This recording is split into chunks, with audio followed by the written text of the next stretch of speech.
Satyabama Institute of Science and Technology, Chennai and Sriperumbudur.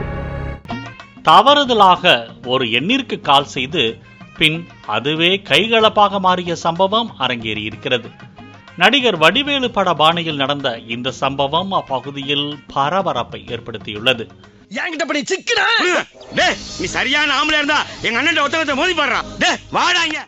Thoothukudi மாவட்டம் கழுகுமலையை சேர்ந்தவர் கமலேஷ்.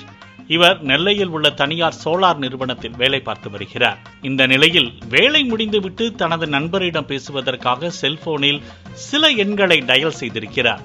அப்போது அவரது நண்பருக்கு பதிலாக தவறுதலாக கழுகுமலையில் உள்ள ஆறுமுகம் நகர் பகுதியை சேர்ந்த கருப்பசாமி என்பவரின் செல்போனுக்கு கால் சென்றுள்ளது. முதலில் தவறுதலாக தான் போன் செய்து விட்டதாக கமலேஷ் கூற, கருப்பசாமி ஒன்றும் சொல்லாமல் விட்டிருக்கிறார். பின்னர் அந்த நம்பரை சரிபார்க்கலாம் என கமலேஷ் முயன்ற போது தவறுதலாக மீண்டும் கருப்பசாமிக்கே கால் போய் உள்ளது. இதனால் கடுப்பான கருப்பசாமி கமலேஷை வாய்க்கு வந்தபடி திட்டியிருக்கிறார். இதைத் தொடர்ந்து இருவருக்கும் இடையே செல்போனில் வாக்குவாதம் முற்றி இருக்கிறது.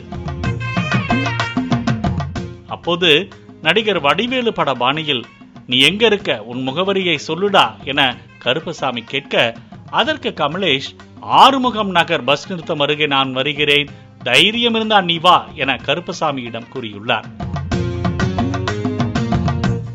இதனால் மேலும் ஆத்திரமடைந்த கருப்பசாமி தனது நண்பர்களான மதன்குமார், மதன் கிருஷ்ணகுமார் ஆகியோருடன் ஆறுமுகம் நகர் பஸ் நிறுத்தம் பகுதிக்கு சென்றிருக்கிறார்.